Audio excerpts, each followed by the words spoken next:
saya Aurelia Fardani Rifai dari kelas M226 nomor absen 9 dengan NIM 2204075020084. Nah, penyakit apa aja sih yang dapat kita cegah dengan imunisasi? Yuk simak videonya.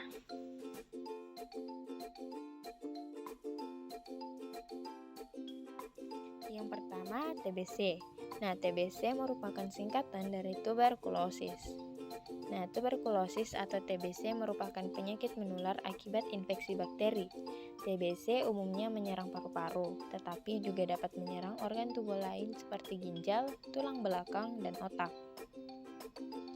Penularan TBC terjadi ketika seseorang tidak sengaja menghirup percikan ludah saat seseorang yang terinfeksi TBC sedang bersin atau batuk. Maka dari itu, resiko penularan penyakit ini lebih tinggi pada orang yang tinggal serumah dengan penderita TBC. Pengobatan TBC adalah dengan mengonsumsi obat sesuai dosis dan anjuran dari dokter. Nah, jenis obat yang diresepkan untuk mengatasi TBC antara lain rifampicin dan etambutol. TBC dapat dicegah dengan vaksin BCG. Nah, pemberian vaksin ini disarankan sebelum bayi berusia 2 bulan.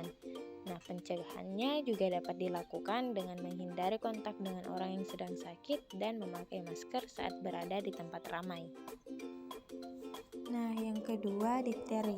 Jadi, difteri merupakan penyakit menular yang dapat disebarkan melalui batuk, bersin, atau luka terbuka. Gejalanya termasuk sakit tenggorokan dan masalah pernapasan. Nah, difteri disebabkan oleh infeksi bakteri Corynebacterium diphtheria. Nah, beberapa faktor yang dapat meningkatkan resiko penularan difteri yaitu berkunjung ke daerah dengan cakupan imunisasi difteri yang rendah, memiliki sistem kekebalan tubuh yang lemah seperti penderita HIV atau AIDS, gaya hidup yang tidak sehat, lingkungan dengan kebersihan dan sanitasi yang buruk, dan lain sebagainya. Nah, difteri merupakan salah satu penyakit yang berpeluang fatal sehingga perlu diobati sesegera mungkin dan secara agresif. Pertama-tama, dokter perlu memastikan jalan nafas tidak terhalang atau tersumbat. Dalam beberapa kasus, dokter perlu memasang tabung pernapasan di tenggorokan untuk menjaga jalan nafas tetap terbuka sampai peradangan pada jalan nafas berkurang. Setelah itu, dokter akan berfokus untuk membasmi bakteri penyebab difteri dengan memberikan perawatan antibiotik dan antitoksin. Nah, yang ketiga, pertusis. Nah, pertusis juga biasa disebut sebagai tusis quinta whooping cough, batuk kerajaan ataupun batuk 100 hari.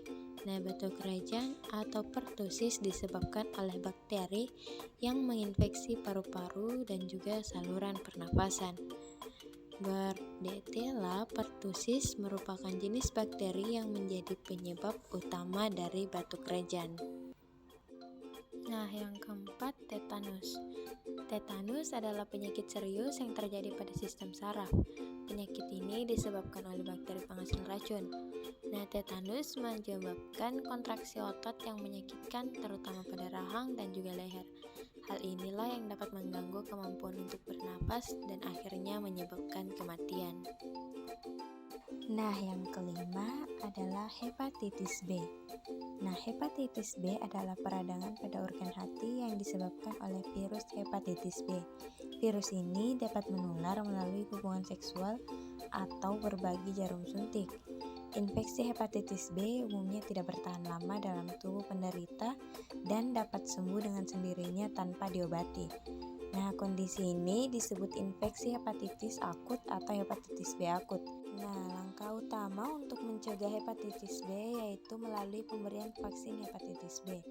Nah, vaksin ini wajib diberikan kepada anak-anak, tetapi karena efeknya tidak bertahan seumur hidup, maka vaksinasi tersebut perlu diulang saat kita dewasa. Nah, pada banyak kasus pengidapnya tidak mengalami gejala yang berarti. Nah, gejala lebih umum muncul pada anak-anak itu berada di usia di atas 5 tahun dan orang dewasa. Nah, dalam waktu 2-5 bulan setelah terinfeksi. Nah, adapun gejala umum yang muncul dari penyakit hepatitis B ini adalah Yang pertama, urin berwarna kuning gelap. Yang kedua, diare. Ketiga, rasa lelah berlebihan. Keempat, demam ringan. Kelima, feses berwarna pucat. Keenam, nyeri sendi. Ketujuh, kehilangan selera makan. Kedelapan, mual atau muntah-muntah. Kesembilan, sakit perut. 10, penyakit kuning. 11, ruam. Selanjutnya, campak. Nah, campak adalah penyakit infeksi saluran pernafasan yang sangat menular. Penyakit ini ditandai dengan ruam kulit di seluruh tubuh dan gejala seperti flu. Campak atau disebut juga rubella disebabkan oleh virus. Umumnya gejala muncul sekitar 1 hingga 2 minggu setelah tubuh terpapar virus tersebut.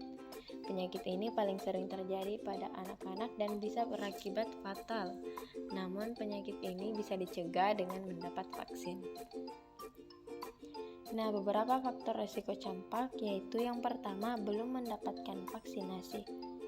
Yang kedua, bepergian ke luar negeri. Yang ketiga, kekurangan vitamin A. Dan penyebab campak itu merupakan infeksi yang disebabkan oleh virus dari keluarga Paramyxovirus. Nah, penularan umumnya terjadi melalui percikan liur yang dikeluarkan oleh orang yang terinfeksi saat ia bersin dan batuk. Siapapun yang menghirup percikan liur tersebut akan tertular penyakit ini. Virusnya sendiri bisa bertahan lama selama beberapa jam dan dengan mudah menempel pada benda-benda. Jika seseorang menyentuh benda yang sudah terkontaminasi oleh virus campak, maka besar kemungkinan ia akan tertular. Gejala-gejala dari campak yaitu mata merah dan sensitif terhadap cahaya, menyerupai gejala pilek seperti batuk kering, hidung beringus dan sakit tenggorokan, lemas dan letih, demam tinggi, sakit dan nyeri, tidak bersemangat dan kehilangan selera makan, diare atau muntah-muntah, bercak kecil berwarna putih keabu-abuan di mulut dan tenggorokan. Diagnosis campak tentunya berdasarkan gambaran klinis, yaitu tanda dan gejala yang dialami oleh pasien. Penyakit ini harus diwaspadai meskipun jumlah pengidap komplikasi campak tidak terlalu banyak. Nah, beberapa kalangan yang beresiko mengalami komplikasi tersebut yaitu bayi di bawah usia 1 tahun, orang dengan penyakit kronis, orang dengan sistem kekebalan tubuh yang lemah. Nah, selain itu ada beberapa penyakit lainnya yang dapat dicegah dengan imunisasi, yaitu seperti rubella, polio, radang selaput otak, dan radang paru-paru.